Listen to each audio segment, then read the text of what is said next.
Hello everyone, this is Jyoti and welcome to Life Mentor. तो आज हम डिस्कस करने वाले हैं एक सबसे मेन इंपॉर्टेंट टॉपिक के बारे में, जो कि आप सभी की या फिर कह सकते हैं कि आप में से कुछ स्टूडेंट्स की सबसे बड़ी प्रॉब्लम होती है। और प्रॉब्लम क्या है कि दी हम पढ़ने जाते हैं और हमारा पढ़ाई में मन ही नहीं लगता। अभी कल आप में से एक स्टूडेंट का कमेंट आया था मेरे पास में कि दी हम क्या करें, हमारा तो पढ़ाई में मन ही नहीं लगता। जैसे ही मैं रूम में जाता हूँ, बुक खोल करके बैठता हूँ, एकदम से पढ़ने की कोशिश करता हूँ तो एकदम से या तो नींद आ जाती है या फिर मन करता है कि तू चल उठ, बाद में पढ़ लूंगा। और इसी तरीके से मेरे साथ में डेली ऐसे ही होता रहता है। कभी कॉलेज जाने का मन नहीं करता, कभी पढ़ाई करने का मन नहीं करता, बुक्स खोलकर भी बैठता हूँ तो भी एकदम से ऐसे हो जाता है कि नहीं कुछ और कर लेता हूँ, ये वो। तो हमारा पढ़ाई में मन नहीं लगता, हम क्या करें? इस बारे में आज कुछ मेन इंपॉर्टेंट पॉइंट्स मैं आपको बताने वाली हूँ। अगर आपने इन 5 पॉइंट का ध्यान रखा तो गारंटी है कि आपका पढ़ाई में मन भी लगेगा। क्योंकि देखो, हमारा मन जो होता है ना, वो काफी ज्यादा चंचल होता है। कभी भी मन आपसे ये नहीं कहेगा कि नहीं पढ़ ले बैठ करके, तेरा फ्यूचर सिक्योर होगा, माँ बाप खुश रहेंगे, या फिर तू लाइफ में कुछ बड़ा बनेगा या बड़ा बनेगी। कभी मन ये नहीं कहता। मन बहुत कम केसेस में कहता है। देखो, दो चीज होती है हमारे पास में, एक मन होता है, एक दिमाग होता है। दिमाग हमेशा हमसे क्या कहेगा, जो हमारे लिए बेटर होगा। ठीक है, इन केस ऑफ स्टडी, सिर्फ हम स्टडी की बात कर रहे हैं, ज्यादा उसमें मत जाना डीप में कि नहीं दी ऐसा नहीं है, ये नहीं है, वो नहीं है। हम बात करें सिर्फ पढ़ाई के बारे में, तो हमारा माइंड जो है वो हमें ये चीज कहता है कि नहीं ऐसा करने से इन फ्यूचर ऐसा हो जाएगा। लेकिन जो मन है वो कहता है अरे नहीं यार कल कर लेंगे, अरे छोड़ दो परसों कर लेंगे। और वो ही होती है हमारी लाइफ की सबसे बड़ी परेशानी। तो देखो, उससे हम कैसे निकल सकते हैं, क्या हम ऐसा कर सकते हैं जिससे कि वो चीज खत्म हो जाए। तो सबसे पहले आता है फर्स्ट स्टेप। आपको करना क्या है, सबसे पहले नंबर पे आप डेली का ये रूटीन बांधिए कि मान लीजिए हमें 15 मिनट पढ़ना है। ज्यादा नहीं बोल रही मैं आपसे कि 1 घंटा पढ़िए, 4 घंटे पढ़िए, 5 घंटे, सिर्फ 15 मिनट दो किसी भी एक पर्टिकुलर सब्जेक्ट को। आप 15 मिनट पढ़े। आपको उन 15 मिनट में अपने मन पे कंट्रोल करना है कि नहीं मुझे ये 15 मिनट ये वाला सब्जेक्ट अपना कवर करना है।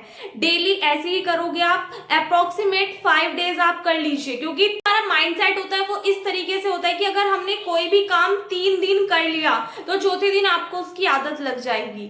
तो ध्यान रखना, आपको कम से कम 5 दिन तक 15 मिनट पढ़ना है। उसके बाद में डे बाय डे आप क्या करते जाइए, ज्यादा नहीं, सिर्फ 5 मिनट्स और इंक्रीज करते जाइए कि मैं आज इतना पढ़ा तो कल को मैं 20 मिनट पढ़ूंगा पक्का। और वो 20 मिनट आपको वो पर्टिकुलर सब्जेक्ट पढ़ना ही है। और जब तक आप अपनी उस टाइमिंग तक नहीं पहुंच जाते जो कि आपके लिए सफिशिएंट है, आपको डेली ऐसे ही अपना टाइम इंक्रीज करते हुए जाना है। देखिएगा, आपको बहुत ही ज्यादा बेटर रिजल्ट देखने के लिए मिलेगा, वो भी सिर्फ और सिर्फ 15 दिन के अंदर अंदर। आप एक बार ट्राई कीजिए। लेकिन देखो, शुरुआत जो है वो आपको करनी पड़ेगी। अगर आप पहले से ये सोच लोगे कि नहीं हमसे तो होगा नहीं, हम तो करेंगे नहीं, हमारे तो बस की नहीं है पढ़ना, तो कोई आकर के आपको बिठा करके पढ़ाएगा नहीं। अब आप इस कंडीशन में नहीं रहे कि आप छोटे बच्चे हो, आपको मम्मी पापा आएंगे डांटेंगे और आपसे कहेंगे कि बेटा बैठ के पढ़ ले। नहीं, अब आपको खुद पढ़ना होगा। और सोचो ना यार, लाइफ में तुम्हारे मम्मी पापा तुम्हें पढ़ा रहे हैं। बहुत से बच्चे ऐसे हैं जिनके मम्मी पापा उनको नहीं पढ़ा पाते, उनकी कंडीशंस ऐसी होती है। अगर आपके माँ बाप आपको पढ़ा रहे हैं, सब कुछ अच्छे से प्रोवाइड करा रहे हैं, तो आपकी क्या रिस्पॉन्सिबिलिटी बनती है ये कि आप अपने मन की सुनो। नहीं, कुछ नहीं रखा इन सब चीजों में। अगर आप आज के टाइम पे अपने मन की सुन के इधर उधर घूमोगे ना, तो लाइफ में ध्यान रखना सबसे ज्यादा प्रॉब्लम आपको ही होने वाली है। क्योंकि कोई किसी का साथ नहीं देता, सिर्फ और सिर्फ जो साथ देता है वो अपने आप का साथ देता है इंसान हमेशा। इस बात को अगर आपने समझ लिया ना, क्योंकि अभी आपकी जो लाइफ चल रही है ग्रेजुएशन के टाइम पे, वो लाइफ आपकी ऐसी चल रही है कि आपने देखा कि 12 तक आप पे कंट्रोल था, अब आपको छूट मिल गई तो आप इस छूट का फायदा उठाओगे जी हम तो बड़े हो गए। लेकिन यही आपकी लाइफ की सबसे बड़ी मिस्टेक होती है। क्योंकि आप जिस एज में चल रहे हो, यहाँ पे 2 डायरेक्शन होती है, एक सही और एक गलत। अगर आप सही की तरफ निकल गई तो आपकी लाइफ सिक्योर हो जाएगी, और अगर आप गलत की तरफ निकल गई तो पूरी लाइफ स्पॉइल हो जाएगी। तो डिपेंड करता है आपके ऊपर कि आपको क्या करना है। ठीक है, तो सबसे पहला काम आपको क्या करना है कि डेली आपको 15 मिनट्स देनी है, और उस 15 मिनट्स के अकॉर्डिंग ही आपको अपनी पढ़ाई करनी है। और 5 डेज बाद आपको ये जो टाइमिंग है ये इंक्रीज करते जाना है। सेकेंड थिंग इज दैट कि जब भी आप पढ़ने बैठो, अपना फोन अपने पास आपको नहीं रखना।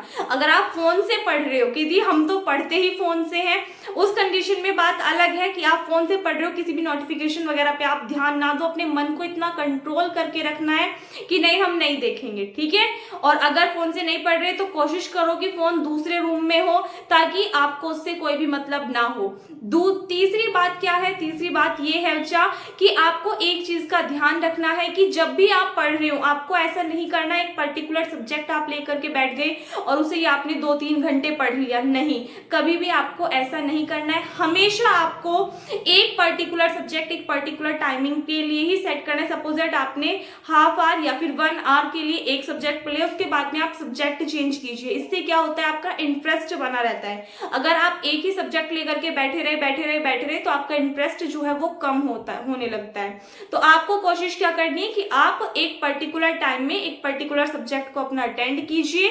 और सबसे पांचवी और मेन इंपॉर्टेंट टॉपिक ये है कि आपको ये चारों टॉपिक जो भी आपको चारों पॉइंट्स बताए हुए हैं इनको अपना अच्छे से कवर करना है। चारों पॉइंट आपको अच्छे से ध्यान रखने, अगर आपने इन पे फोकस कर लिया 15 डेज के अंदर आपको इंप्रूवमेंट अपने आप देखने के लिए मिलेगा कि दी ने क्या कहा था, हमने क्या किया और हमें रिजल्ट कैसा मिला।